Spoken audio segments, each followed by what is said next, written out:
This is Garis Masculist MGTOW flyers, that is 2 3-page essays on the themes of Masculism and MGTOW, written by and read aloud by Prof. Dr. Hugo de Garis.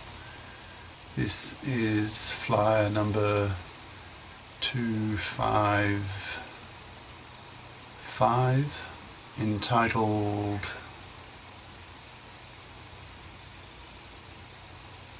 Macro Social Red Pilling. Description. Now, I'm having trouble connecting to WordPress, my storage site for my website, so I can't just read off the description, so I'll do this more or less ad-libbing from memory.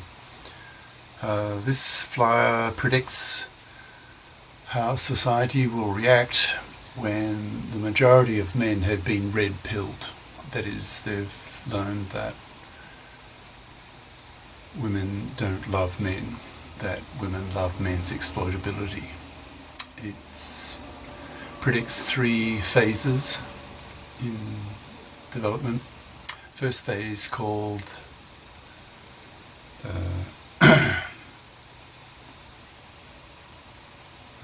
my brain is fading.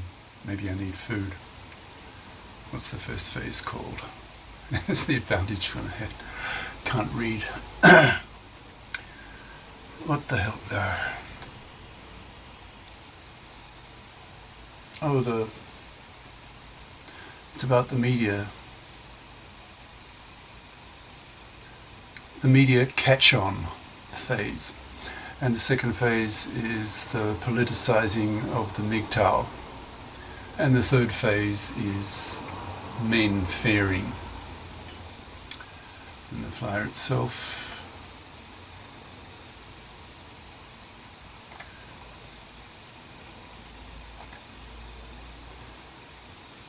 Macro Social Red Pilling by Prof. Dr. Hugo de Garis. Email profhugodegaris at WordPress. profhugodegaris@yahoo.com. profhugodegaris.wordpress.com. This flyer tries to imagine how a society will change when most of the men have taken the red pill. That is, they have become conscious of the core idea of the MGTOWs, that women don't love men, they love men's exploitability. This core idea of the MGTOWs is so devastating when one first comes across it that I call it the poison pill, because it poisons one's attitudes towards women permanently, forever changing one's view of women from one of objects of adoration to objects of suspicion, thinking that women are only interested in men for what they can extract from men in terms of resources, so that women can have more resources for themselves and their babies. The MGTOW notion of the red pill is taken as an analogy from the movie The Matrix, which in the movie means that if you choose the red pill, you are choosing to know the very negative reality that the machines have taken over humans and use them as batteries. The blue pill choice in the movie means that you remain in the matrix, that is, signals sent directly into the brains of the humans by machine-controlled computers, making humans think they're living in the 20th century, that is, living a deluded fantasy. MGTOWs routinely refer to traditional males as blue pillars, that is, men who have not yet woken up to the very negative reality that women don't love men, but love only men's sexploitability. When a man loses his exploitability, his woman will coldly, disloyally dump him in search of a more exploitable male. Even a fit, that is, a financially independent person, woman, who does not need to parasite off the money of a man, will coldly drop her man if the man becomes financially dependent on her, because she evolved to be like that. The red pill idea makes good Darwinian sense. It sounds so plausible because in the distant past, a woman who had kids could not hunt. Her babies were born prematurely so that the baby's head could fit through the birth canal, and then doubled its size after the birth. But the prematurely born babies were useless, demanding intensive full-time care from the mother, who therefore could not roam far from the home, so she became dependent on her man to provide male-hunted meat. If her man proved unable to provide the meat, thus threatening her life and that of her babies, then she would quickly drop him in favour of a better meat-providing man. She evolved to be able to do this by being able to bribe a man with access to her vagina, which was about the only thing men valued in women. So, once intelligent men who know about Darwinian evolutionary theory hear of the red pill idea, they can see that it makes sense. It sounds so plausible. I only have to look at my own case to see the red pill idea in action with my fourth wife. My third, Chinese, wife stole half my savings, making me rather poor. My fourth, Chinese, wife started seeing me as rather poor, and her female red pill instinct kicked in. The sex dried up. The nagging started. Her disdain made itself felt ever more strongly, to the point that I will leave her in about a year once my paper library has been converted to electronic form. Once my fourth wife saw me as a poor resource provider, despite my high status as a PhD full research professor, her hypergamous instinct kicked in, and she wanted to be rid of me. She will get her wish, because I, as a male, do not want to live with such a woman. But as the MGTOWs say, all women are like that. That is, a waltz, A-W-A-L-T-S. All women are like that. It is this growing awareness by men of women's negative natures that makes red-pilled men so contemptuous and suspicious of women. Red pill knowledge is truly poisonous for relations between the sexes. Thanks to the internet, men are now able to compare war stories about their interactions with women, and a collective knowledge about female nature is growing. Two main ideas have come out of this knowledge that more and more men are absorbing, a knowledge that poisons their relations with women. These two main ideas are the red pill and women's hypergamous nature. The two ideas are closely related. Not only will a woman coldly dump her man if he loses his exploitability by her, she will also coldly dump him if a more sexploitable male turns up, and if she has a realistic possibility of monkey branching to him and abandoning her former man provider. Both of these strategies make good Darwinian sense. When life was so precarious in the distant past, such monkey branching could have meant the difference between starving to death and surviving. The MGTOWs are growing in numbers exponentially every year. One only has to look at Google Trends to see that. This flyer thinks about how society will change as the large majority of men become red-pilled, that is, learn about women's true negative nature, thus souring men's attitude towards women and making men a lot less likely to be willing to be a traditional man-slave to a woman as in earlier generations. Thus this flyer is somewhat futuristic, as it attempts to predict how society will react as men go red pill in large numbers. That is, we see a macro-social red pilling of men. I think it's fairly safe to say that the first major change to occur will be with the broadcast media, when so many men go MGTOW and Masculist that sooner or later the media people will inevitably pick up on this major social trend. This trend is not fringy. The number of MGTOWs in terms of their philosophy is still small, only in the few millions worldwide, but in practice, which is what matters, 2/3 of young men in several major countries, for example the US, Japan, Germany, etc., refuse to marry, refuse to have kids, and spend their money on themselves, either having only live-out relationships with women or avoiding them totally. As I write this in November 2017, the broadcast media is only recently starting to nibble at the topic, but in time, the idea that the MGTOW caused rejection of paternity has the capacity to wipe out whole populations must inevitably grab the attention of the broadcast media, as the truth dawns on them that the MGTOW rejection of paternity is in fact the biggest story of the century, because there's nothing more important to humanity than its own survival, which is what the MGTOW paternity boycott is threatening. There is thus an inevitability about the media getting into the act, explaining to the masses what the MGTOW and Masculist ideas are, educating the millions, the billions, into why the birth rate is so low, and that if nothing is done about it, we will wipe ourselves out. Call the above media catch-on Phase 1. What will Phase 2 be? I call it the politicization of MGTOW. That is, a conversion of millions of MGTOWs to politically motivated masculism. Why do I say this? Because once the general public has been educated about the horrors of the divorce courts for men, of the red pill, of masculist anger at fluffies, at fluffy feminist hypocrites, of the masculist pressure for women to fip up and to vote with men to Menfair the gender laws, then many MGTOWs will see there's a real opportunity to change society for the better, so that Menfair's social attitudes and the gender laws. Once the Masculists have the ear of the journalists and can get the Masculist message out, and MGTOWs see that the Masculists are getting real traction with the journalists and the media, then the MGTOWs will agree in large numbers with the Masculists that it's not enough to simply quietly walk away from the traditional man-slave role of working for a woman.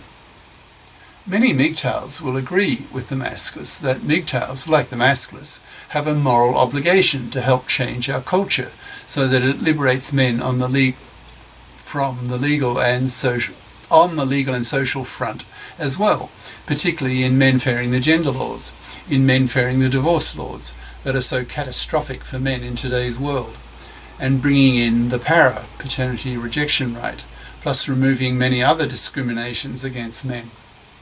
I'm predicting there'll be a mass conversion of MGTOWs to Masculism once these MGTOWs see with their own eyes that the Masculists are having a real impact on society, on the media, with the characteristic Masculist angry approach, lashing out against its enemies, the fluffies, the fluffy feminist hypocrites, the gender politicians, etc. MGTOWs will become as educated by the Masculists appearing in the media as the general public, and will be able to see what impact the Masculist ideas and attitudes are having on women. That is, putting enormous moral pressure on women to fip up, parentheses, becoming fips by bothering to get a career-competent education at high school and college so that they end up fips as adults and not be motivated to parasite off the money of a man in their 30s when their biological clocks are ticking hard.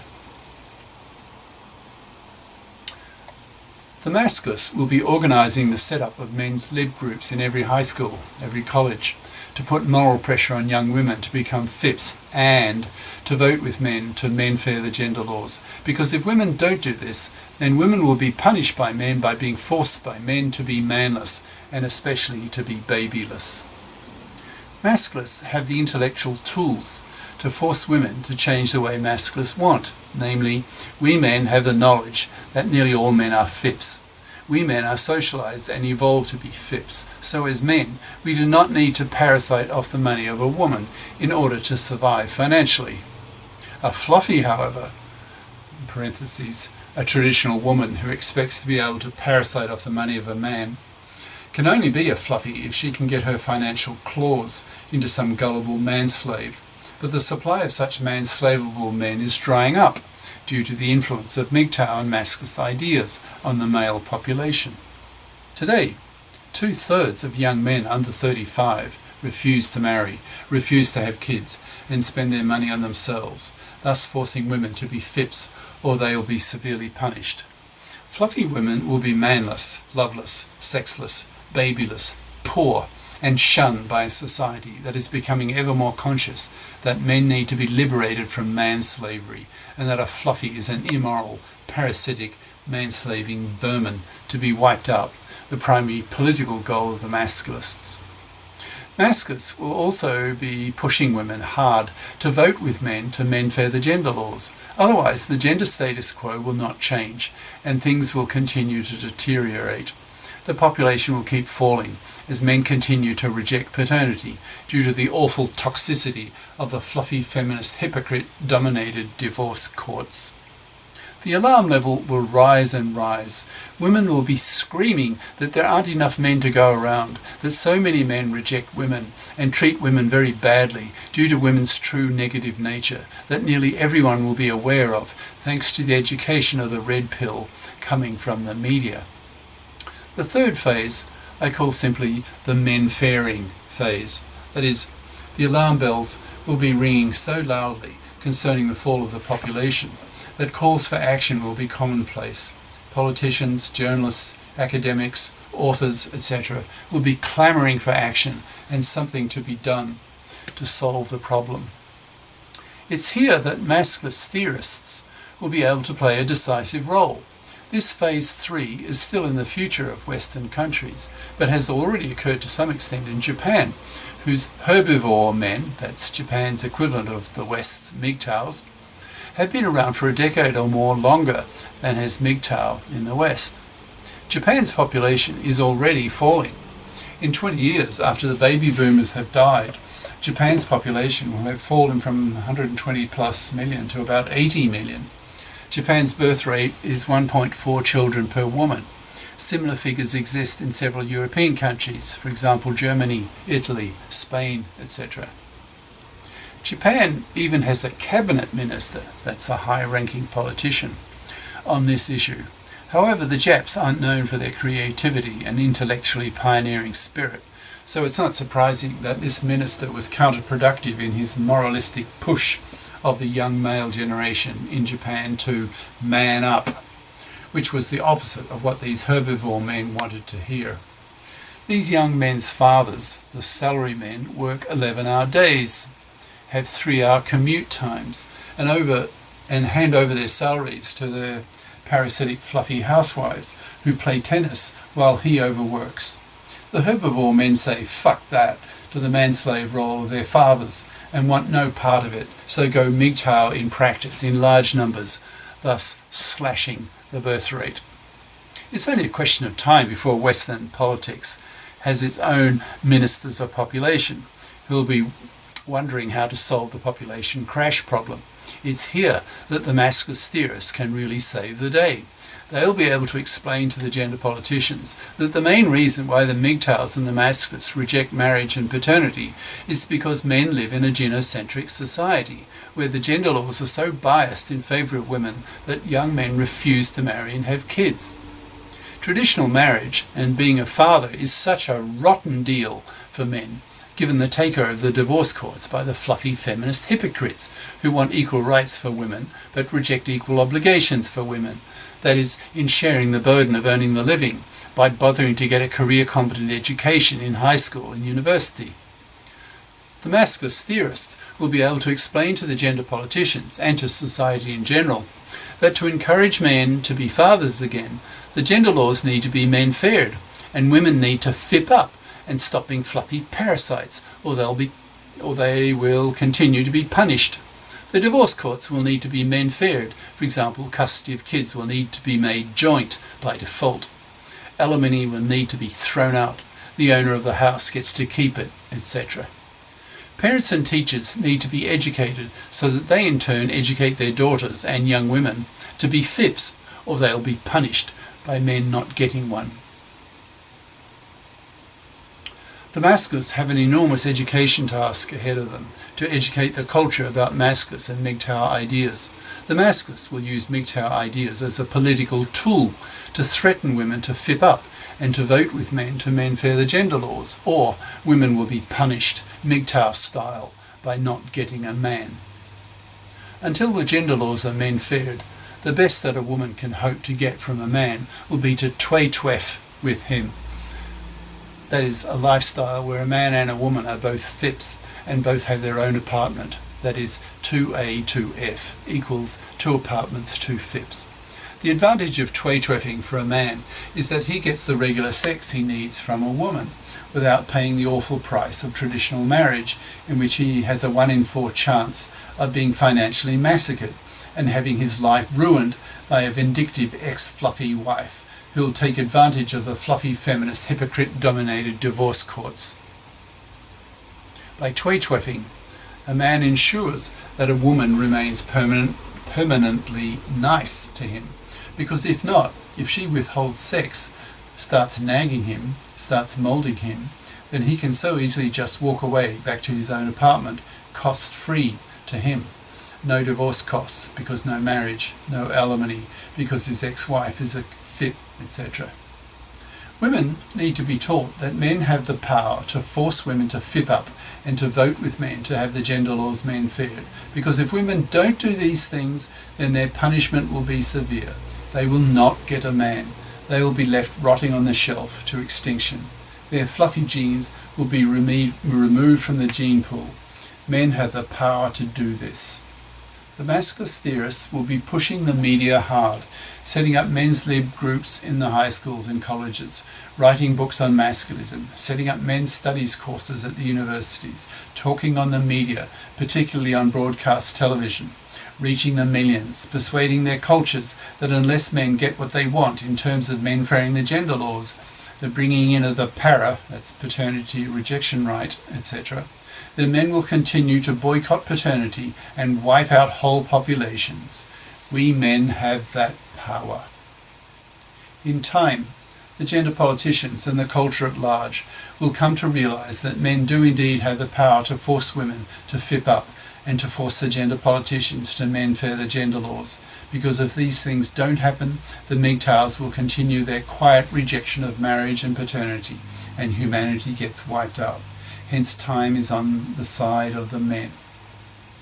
It's likely that young women will turn viciously against feminism, seeing it as the root cause for young women's problems, that is, largely their babylessness, as caused directly by the MGTOW rejection of paternity and refusal to give women their sperm, and indirectly caused by the fluffy feminists who took over the divorce courts in the 70s and made them toxic for men. The Masculists and MGTOWs have the power to force women to vote with men to menfair the gender laws, even though it will mean that women will have to give up their privileges in the divorce courts. They will be forced to abandon getting custody of the kids with a 90% probability, getting alimony, getting child payments, getting half of her husband's stuff and his house. All those divorce goodies that fluffy women so strongly want will not be attractive enough to be able to overpower their desire to have kids. Women's whole DNA is oriented towards being baby factories and raising the next generation. It is what the human female is for, F-O-R, capital letters. So, with these 3 phases: 1. Media catch-on. 2. Politicization of the MGTOWs. 3. Menfairing. It's likely that within a few decades, men will be living in a quite different world. Feminism will have been killed by both men and women, especially by young women who are desperate to have babies again, but can't because quality men refuse to give them their sperm. The politicians will be desperate to stop the population decline, so will give men what they want. That is what the Masculists are teaching the gender politicians to legislate towards. That is, menfairing the divorce laws, bringing in the para, pushing women to fip up, and to vote with men to menfair the gender laws, the pushing of parents and teachers to scare young women to fip up or rot on the shelf, being rejected by men for being hated, fluffy parasites. Further down the road, red-pilled men, even though living in a menfaired culture, will still see women with suspicion, because women's hypergamous, sexploitative nature will not go away. It might be suppressed by women's ability to adapt to men's moral pressure, but female evolved instinct will not disappear, so men will keep women at arm's distance, not trusting them, using them really only for sex and not adoring them as in the past. When the sex bots and art worms come, women will be even more neglected by men. Men will prefer to grow their own kids and sex their bots rather than fat, ugly women. Women will not only have to confront masculist moral pressure to fip up and vote with men to menfair the gender laws, but will also have to learn to cope with fierce competition from the sex bots and artworms. Women will then be forced to learn to be very nice, in capitals, to men or be ignored by men. Cheers. Prof. Dr. Hugo de Garis. Email profhugodegaris@yahoo.com. Website profhugodegaris.wordpress.com. YouTube channels De Garis, Masculist, MGTOW, Flyers, and De Garis Essays. Ciao.